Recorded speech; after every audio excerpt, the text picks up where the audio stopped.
All right, welcome. Chapter 5, The Man on the Island. At first, Treasure Island seemed a fascinating place. There were marshes full of willows and odd, outlandish, swampy plants and trees. Here and there I saw snakes, and one raised its head from a rock and hissed at me with a noise not unlike that of a spinning top. I explored for a while until I wandered into a thicket of live oak trees, which grew along the sand. Suddenly, a wild duck flew up into the air, followed by another, and soon, over the whole surface of the marsh, a great cloud of birds hung screaming and circling in the sky above us. I guessed that some of my shipmates must be drawing near. I listened and heard voices, faint but growing louder. I got down on all fours and crawled until I could see down into a little green dell beside the marsh, closely set about with trees. There, Long John Silver and a seaman named Tom stood face to face in conversation. It was clear that Silver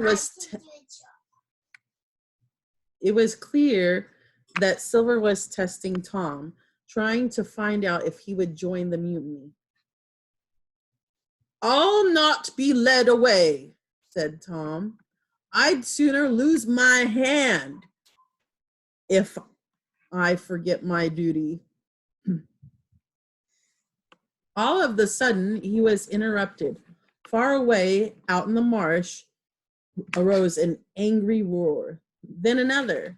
Tom jumped at the sound, like a horse pricked by a rider's spurs. But Silver winked not an eye.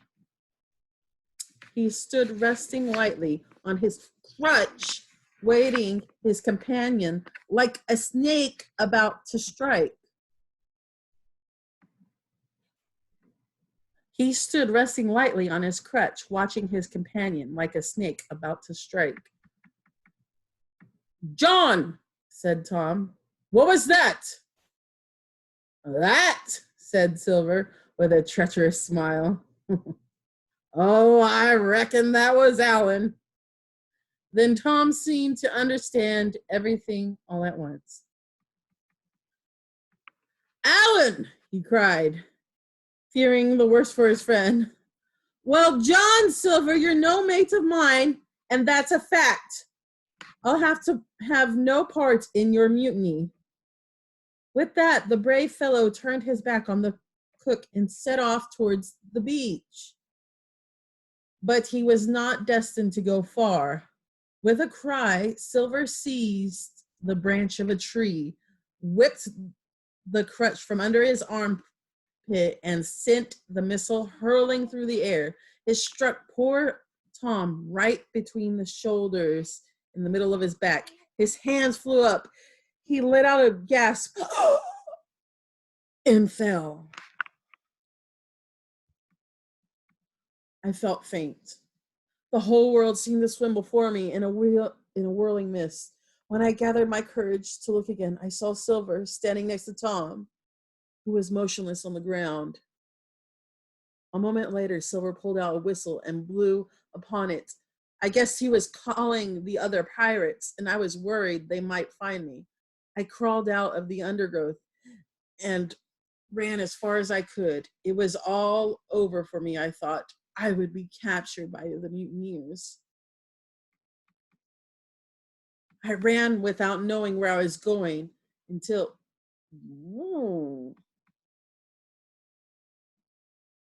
a new alarm brought me to a standstill. With a thumping heart, I saw a dark, shaggy figure leap behind a tree. Was it a bear or a monkey?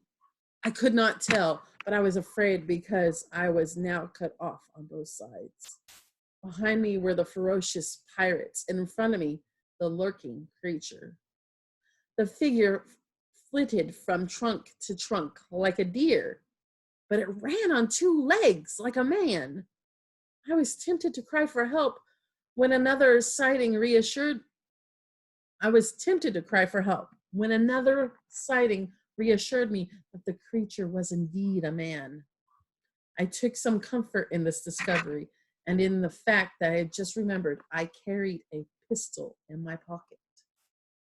I put one hand on my pistol and took a few steps forward. At that precise moment, the man leaped out in the open, threw himself on his knees, and held out his hands as if begging for mercy. I could see that he was an Englishman like myself, but his clothes were old and tattered, and his skin had been burned by the sun. In fact, his bright eyes looked quite startling on a face so burned. "Who are you?" I demand. "I'm Ben Gunn, I am," he replied. His voice sounded like a rusty lock. "I haven't spoken with a man for 3 years. I am surprised I still know how to speak." 3 years, I cried. "Were you shipwrecked here?"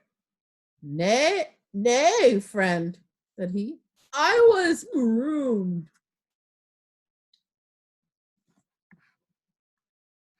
I had heard the word. I knew it stood for a whole kind of punishment common enough among buccaneers. It was my understanding that when a person is marooned, he is abandoned on a desolate island with not much to rely on other than his wits. Whoa. Here's the man. There's Jim. "Marooned 3 years ago," continued the man. "I've lived on goats, berries, and oysters, but my heart longs for English food. At night, I dream of cheese." All this time he had been looking at me and smiling. He seemed to take a childish pleasure in the presence of a fellow creature. "What's your name?" he asked. "Jim Hawkins," I told him. "Well, now, Jim," he said, "if I ever get back to England, I'm changing my ways and the company I keep. I'm a changed man."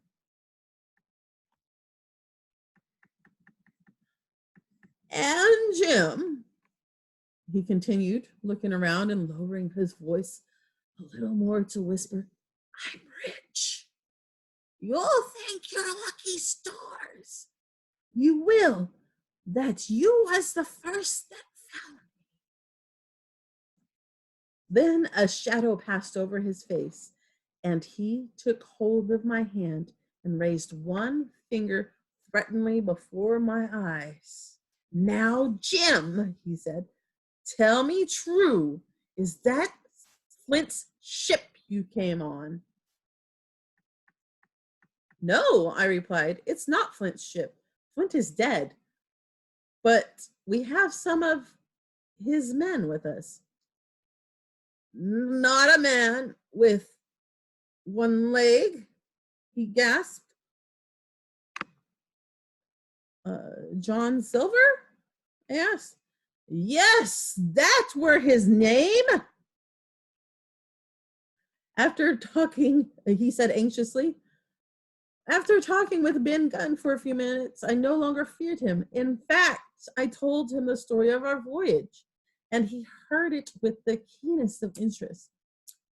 "Well," he said, "you and your friends are in a pitch, ain't you?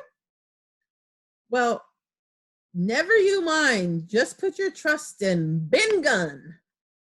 But tell me one more thing. Is this squire of yours an honest man?" "Yes," I said. "Suppose I gave him a share of my money, do you think he would let me sail home with you?" he asked. "I'm sure he would," I replied. He seemed greatly relieved to hear this. Well, then, he said, I'll tell you my story. I was on Flint's ship when he buried his treasure. He went ashore on this very island with 6 strong men. They were ashore nearly a week and left the rest of us on the ship. Eventually, Flint came back all by himself. There he was. And the 6 men? All dead. Yeah, how he done it? Not a man aboard could make out. Billy Bones was the mate back then, and Silver was also part of the crew. Then, 3 years back, I was on another ship, and we sighted this island. Boys, said I, this is where Flint buried his treasure. Let's go ashore and find it. 12 days we spent looking for it. Then the others gave up and went back aboard. As for you, Benjamin Gunn, says they, here's a musket, a spade, and a pickaxe. You can stay here and find Flint's money for yourself. Well, Jim, that's my story. Now be a good lad and run and speak with the squire. Tell him I know this island like it's my own. How am I to get back to the ship? I asked. You can use my boat, he said. I made it with my own 2 hands.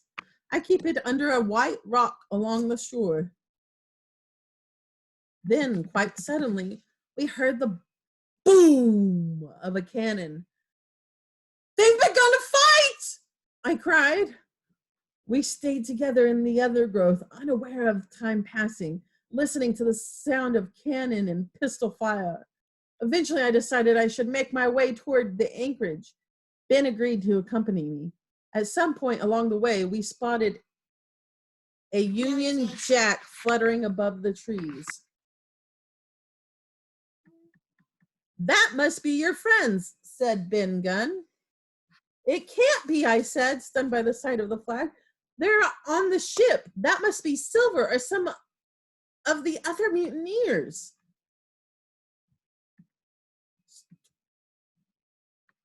Not likely, said Ben Gunn. In a place like this where nobody puts in but gentlemen of fortune, Silver would fly the Jolly Roger. You see, Jim, just over that hill is an old stockade. Flint built it many years ago. I reckon that your friends have retreated to the stockade and Silver has the ship. Well, I said, if it really is them, I should try to help. I'll not go with you, said Ben Gunn, not till I have an opportunity to meet with the squire in private. If he wants to talk, tell him where he can find me and to come with a white flag to show he means well. At that moment, a cannonball came whizzing through the trees and tore up the sand, not 100 yards from us. I ran one way and Ben Gunn ran another. After parting with Ben Gunn, I decided to assess the situation. First, I went to check on the Hispaniola. I saw she was still anchored in the same place, but now she was flying the Jolly Roger. It seemed that the pirates had indeed taken over the ship. Next, I scouted the shoreline.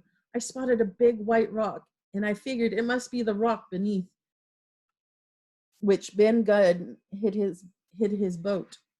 Then I made my way through the woods until I came to the stockade, a plain log house surrounded by a tall fence.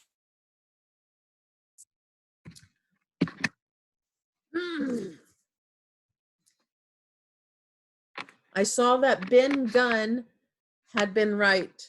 My friends were in the stockade with the Union Jack flag flying above them. I called out to them and was warmly welcomed.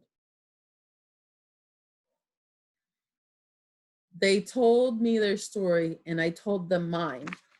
When fighting broke out on the ship, they had decided they would be safer on the island. So they escaped in 2 of the landing boats with some guns and supplies. They had heard about the stockade. When the pirates saw them rowing away, they fired on them from the ship and then attacked the stockade. Old Redruth had been killed, and another of our loyal men, Gray, had been injured. After telling my story, I had a chance to look about me. The stockade was made of trunks of pine. Near the door of the stockade was a little spring that welled up and provided fresh water. There was a small chimney in the roof through which only a little smoke found its way out. The rest stayed in the house and kept us coughing. If we had been allowed to sit idle, we should have all fallen into the blues. But Captain Smollett divided us into watches. Ow. The doctor questioned me about Ben Gunn. Do you think he's sane, Jim? I'm not quite sure. He seems a little strange. Well, said the doctor, you can't expect a man who has spent 3 years on a deserted island to be as clear-minded as you or me.